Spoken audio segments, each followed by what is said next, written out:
Okay, I'd like to call the meeting back to order. There is nothing to report on actions 1.3 and 1.4. On 2. You're ahead of yourself. I'm ahead of myself. We need to be doing the pledge and then the roll call, if you don't mind. Okay, if we can start with the Pledge of Allegiance. And Jeff Kellogg, if you will lead us, please. If everyone could please stand and join me in saluting our flag and country on election night. I pledge allegiance to the flag of the United States of America and to the republic for which it stands, one nation, under God, indivisible, with liberty and justice for all. Thank you. And I'm sorry I got ahead of myself. So now I'm going to go to the regular agenda. Roll call, please. Roll call vote. Madam Secretary, will you please call the roll? Baxter, Here. Jeff Kellogg, Here. Vivian Malauulu, Here. Doug Otto, and Sunny Zia. Here. 2.4, report on closed session items. There is nothing to report on the first two items, which are 1.4 and 1.5. Regarding 2.4, I would like to report. 1.6, it's on item 1. Oh, item 1.6, it's under 2.4. Item 1.6, appointment of acting superintendent president. In closed session, the board took action by a unanimous vote to appoint Anne Marie Gable as acting superintendent president, subject to the parties' mutual agreement of a contract of employment for service as the acting superintendent president. This person will not be a candidate for the superintendent position.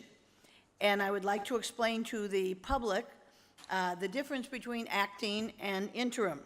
And an acting superintendent is someone who is an employee of the college and is serving in that capacity for a certain period of time. An interim superintendent president is someone who is hired from the outside, normally a retiree, who comes in and sits as the interim superintendent president. The ad hoc committee decided that it was in the best interests of the college to have an acting superintendent president, and the Board of Trustees agreed by a unanimous vote. Can you please tell us when the acting superintendent president will start?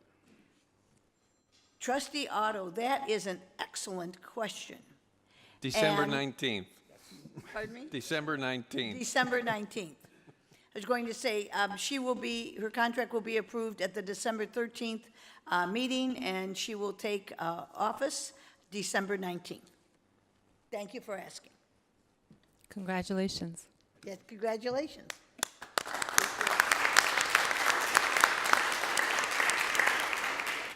You want to say anything? Sure. You want to do it? Oh, yeah, we forgot to ask her if she could accept. Yes, so, first I would like to thank the board for having the faith in me to be the acting superintendent president. It's an honor and a privilege that I didn't think that I would be doing in my career, but I am very honored, very privileged for the opportunity to serve the college in this capacity, and I will do my best to support and continue all of our efforts for the strategic plan, for all of what we're doing in economic and workforce development, and then creating a collegial campus. I want to thank Administrative Services for all their support, as well as Karen Kane and the Academic Senate of the support that they have showed me since I've been here at Long Beach City College. And I look forward to taking this wonderful endeavor for this great college. Thank you very much. Fantastic. Very appropriate on election night. Okay, 2.5, approval of minutes of the October 18th board meeting. So moved. Second. Okay, moved by Trustee Otto, seconded by Trustee Zia. Please call the roll. Virginia Baxter, Aye. Jeff Kellogg, Aye. Vivian Malauulu, Aye. Doug Otto, Aye. and Sunny Zia. Aye. Okay, 2.6, Introduction, special announcements, Superintendent-President Oakley, while you're still here, do you have anything to say? I just have one quick introduction, and I'd like Vice President Gable to make it. This is the last meeting that we will have Lieutenant Davenport. So, Vice President Gable, can you make the introduction and tell the board who will be replacing Lieutenant Davenport? Yes, thank you, President Oakley. So I would like to take the opportunity to thank Lieutenant Darren Davenport, who is here in the audience, kind of hiding there in the back row, for his service to the college. Although short, I think he brought a lot of value, and we are looking forward. We're not looking forward to Lieutenant Davenport leaving, but we are looking forward to working with his replacement, who has been selected, and that is Lieutenant Lieberman, who will be starting in mid-November. So once Lieutenant Lieberman gets on board, we will bring him to the board meeting to introduce himself, just like we did with Lieutenant Davenport. Great, very good. Remind me, at the end of the meeting, we have the loss of a classified retiree, and I think it would be most appropriate at the end of the meeting, so remind me of that when we get to that. Okay, thank you. And Lieutenant, I'm glad to see you here because I wondered who you were last month, and I found out, so sorry you have to leave us. Okay, reordering the agenda, 2.7. Does anyone wish to reorder the agenda? Okay, hearing none. ASB President's Report. Eric?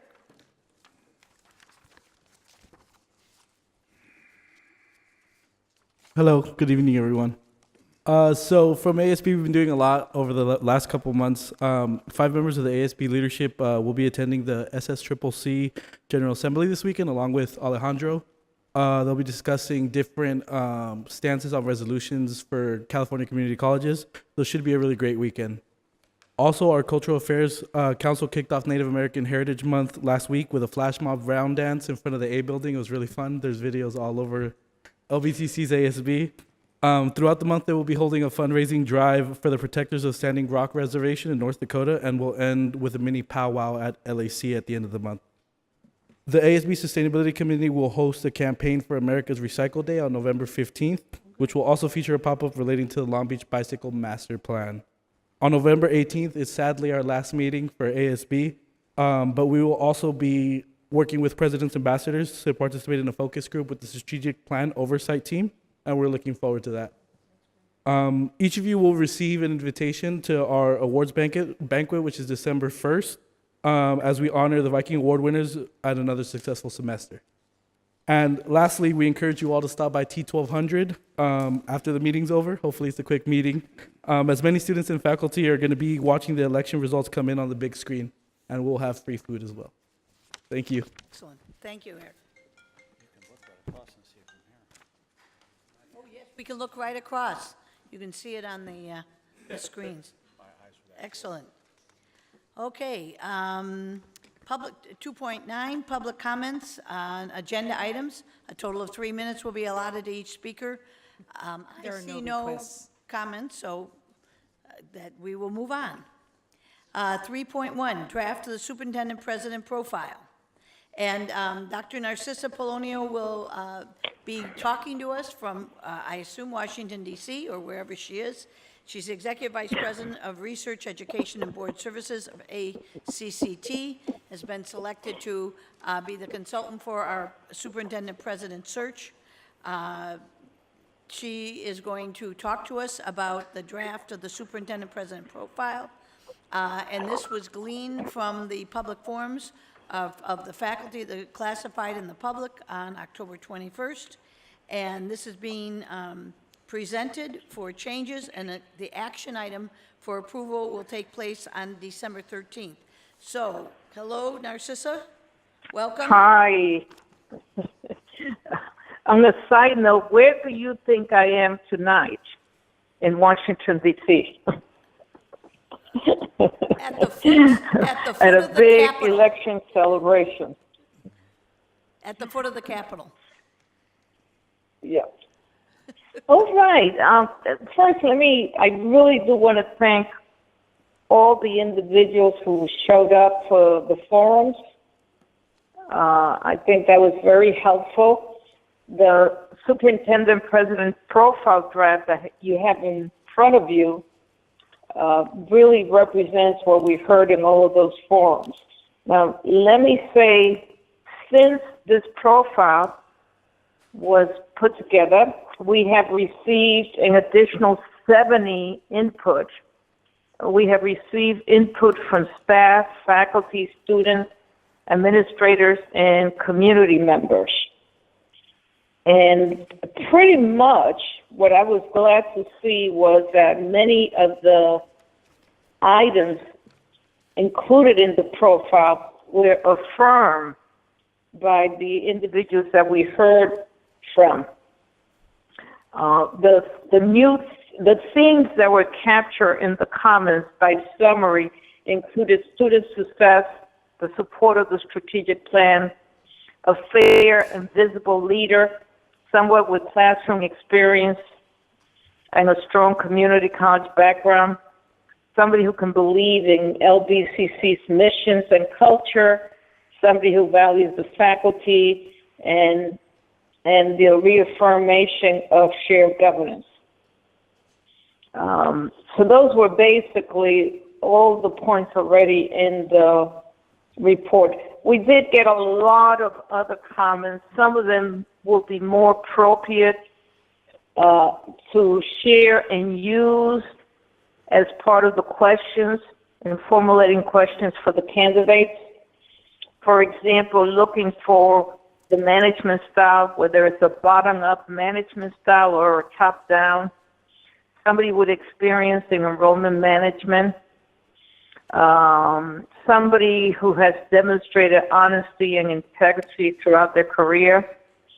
And clearly somebody who can relate to the type of students at the college, really looking at the student profile in terms of poverty, homelessness, English as a second language, etc. So those are some of the new comments that we have received. By way of background, the profile serves three purposes. One, this is what we'll be putting out to potential candidates for them to look and think about whether this is a fit for them. Two, the search committee will be using this as a criteria to evaluate candidates. And three, the board will also be using the profile as a criteria. Now, I'm assuming that everybody has a copy in front of them. Yes, they do. Okay, so there are three components of the profile. One is challenges and opportunities. That's what I call, what do you see yourself, or what do you see the institution as being in 5 years? Where does the institution want to go? So those are big ticket items. Then ideal characteristics is more about the toolkit and the kind of person that you're looking for. And the minimum qualification or desirable qualifications are messages to the search committee to make sure that candidates have these qualifications. My question to the board today is, upon looking at this from the board's perspective and the college's perspective, what is missing? It would be good to hear from the trustees. Keep in mind, though, that I am still receiving information from different constituencies, and there'll be a request going out to the public in general, either tomorrow or the day after. So you will have a second opportunity to review the profile in your December meeting. But I thought it'd be useful to provide the board with an opportunity to provide some advice, concerns, suggestions. But I always like to start by asking the trustees, is there anything missing? Is this the right tone? Does this fully describe the kind of leader that you're looking for? And from the board's perspective, what's missing in this profile? Anyone? Well, Trustee Kellogg? No, as was mentioned, we have between now and then, I don't know if the intent was to go through the document here and make recommendations, or just make sure you forward the recommendations so they can be included in here. As far as the ad hoc committee, when we originally got this, after it was mentioned, a lot of other people had input. We just wanted to make sure we had a draft document for the entire board to look at. I mean, and it's not a far-fetched. I always felt one of the things in here should have been listed as can walk on water after looking at all these other things we're expecting from our leader of our college. But nonetheless, I don't know if, and please correct me if I'm wrong, my thought was we are not going to sit here and proofread the document tonight or put the trustees in that position, but rather if you have any, after looking at it again, it's now been put to the public. If you have any comments or suggestions that can be forwarded to our consultant, they'll be included or reviewed to be presented at our next meeting for the final draft of this document. But if anyone has any comments right now, please feel free. But that was what the role of the ad hoc committee was as we looked at it, and to get something to put together a draft for everyone's review. Also, Trustee Kellogg, the search committee will also be in possession of this document. And am I not correct that they can make suggestions also? Oh, I will be meeting with the search committee in December, and part of their agenda item will be to review the profile and provide additional input. Perfect. And that'll happen during the meeting. But remember, not all, but a lot of the members of the committee are part of the internal constituencies, Right. and they have provided feedback. So this will give them a second opportunity to see a draft of the product and provide whatever they think is maybe missing or what additional suggestions they may have. Okay. So that'll happen, I think it's December 6th that we're scheduled Yes, December to meet. 6th. Okay, thank you. Trustee Zia? Narcissa, I think I presented this question to you earlier. So the committee is going to have an opportunity to see this document and be able to provide their input prior to, on or before December 6th. Is that the intent? Well, they already have copies. This is going to be posted on the website tomorrow. So it will be available to the public in general and everybody. Okay? And so they will all, as member of the college community, the community members will send it out to them with their acknowledgement of their appointment. So all of them individually will have copies of it as soon as you approve the membership of the committee. Well, we approved. So they'll have between now and December 6th to review, give me individual comments, and then when we meet, they'll also discuss it as a group. Okay. Thank you. Okay, anyone else? Any other questions for Narcissa? I would just like to comment, Madam Trustee Chair. Malauulu? Narcissa, this is Vivian. I just want to thank you for a very thorough profile. It was a great read. I think you did a really good job of including the sentiments that our constituent groups and the attendees at the forum expressed. From my understanding, you were able to capture the spirit of who we are trying to hire.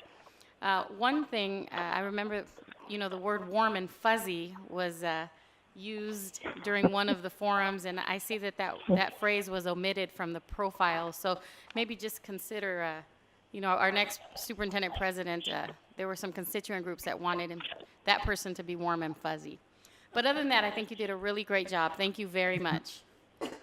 Thank you. What we're hearing from people is a people person, a motivator. So we probably do need to add a little more language in there and that effect, and that's something we can take up with the search committee. But at the December meeting of the board, if you don't see warm and fuzzy in there, you'll also have an opportunity to provide that input. I think that was by an animal rights group, and so they may have picked the wrong agenda item. But. Could be. Okay, well, thank you, if there's nothing more, and we will proceed on to point 3.2. Narcissa, maybe you should stay online in case people have questions about that. and that is the Superintendent President Search Committee composition representatives as recommended by the Board of Trustees Ad Hoc Committee. The composition of the search committee was approved at the October 18th meeting. Tonight, we are going to approve the actual members of the screening committee, and I will quickly read who those people are.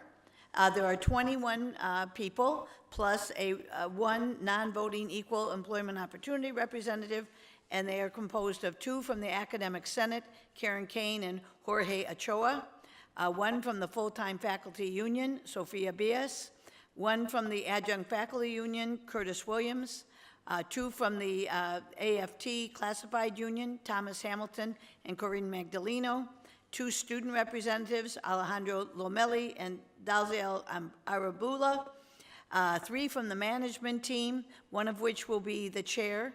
The chair will be Sheni Weber, and the other 2 managers will be Molly Smith and Lee Douglas. 1 from the confidential employees, Helen Duran. 1 from the LBCC Foundation, Guy Heston. 1 from District Number 1, appointed by Jeff Kellogg, Ron Arias. 1 from District 2, appointed by Vivian Malaulu, Susan Redfield. 1 from District 3, appointed by Sunny Zia, Renee, is it Bade or Bade? Body. Bade.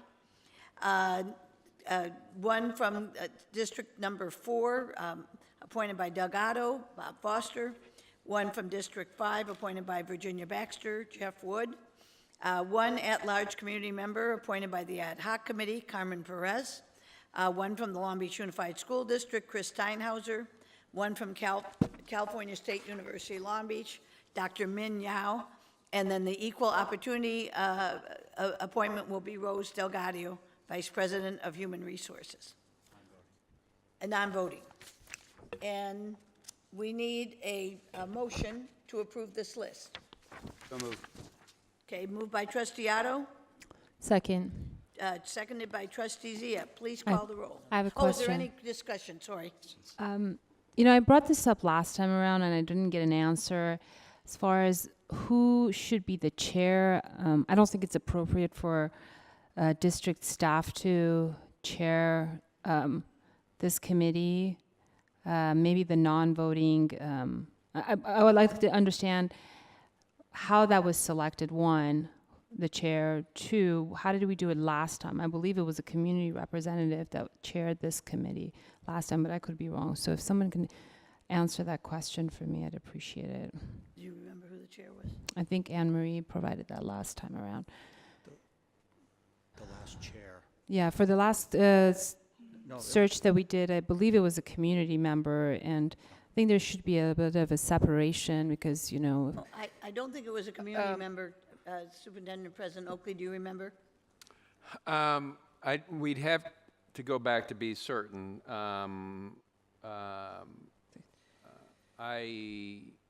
I know it was not the search consultant. I think that was the question last time.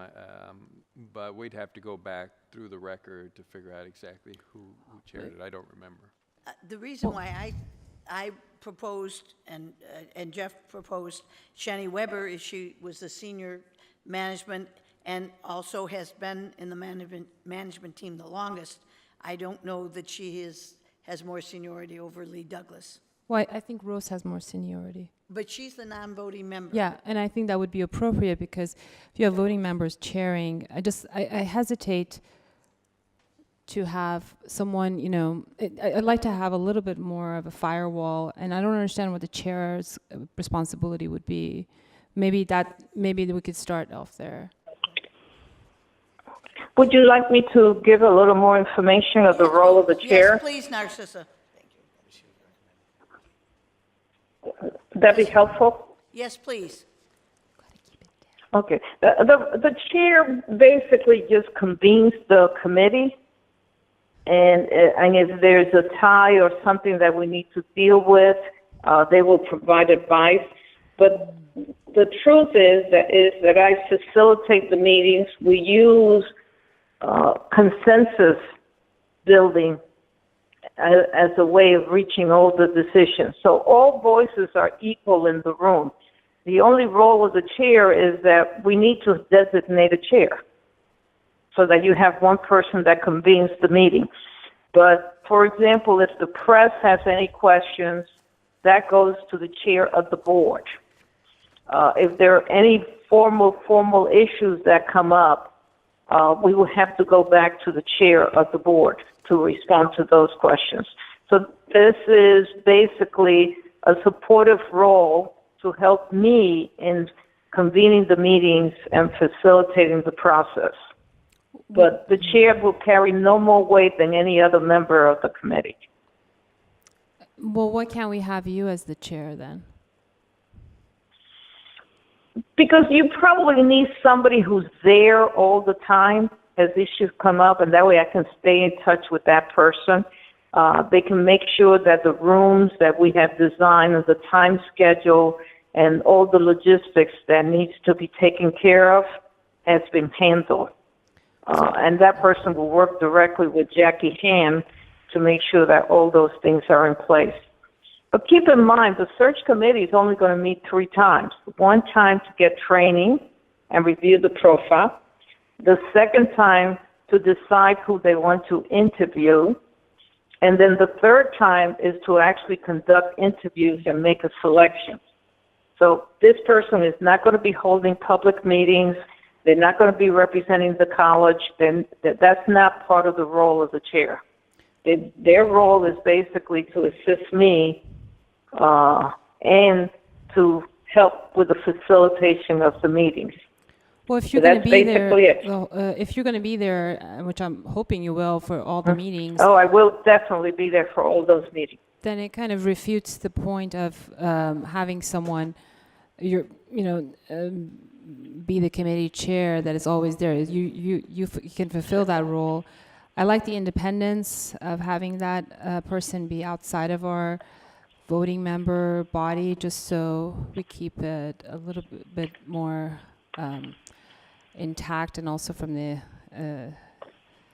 appearance that somebody may, not that that would be the case, influence, and also how it would impact the rest of the body who works at the district.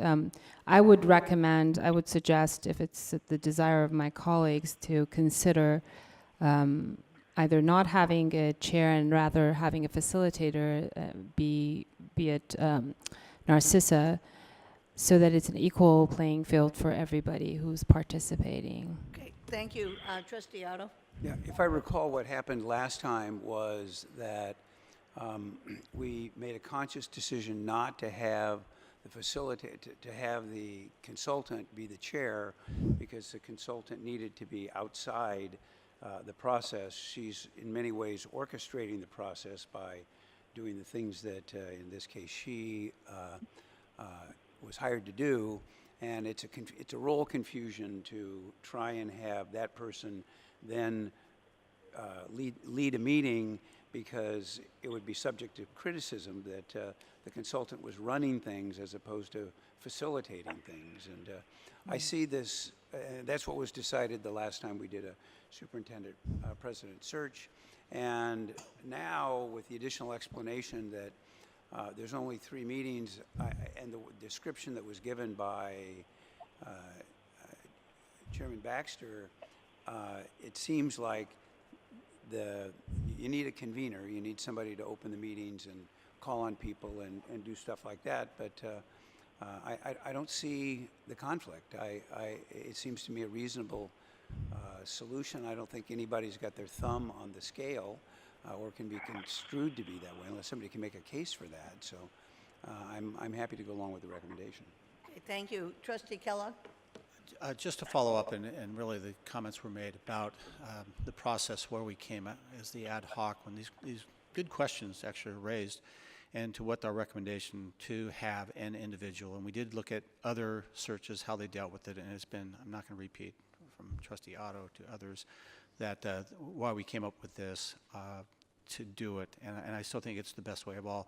One of the other items, though, that we did not want to have happen, since they only have 3 meetings, we wanted to basically select a chair of this, so it eliminates having a group of people come together and first thing try to select a chair. That in itself is a process. So I'm comfortable with what we have, and I think it's good to move forward.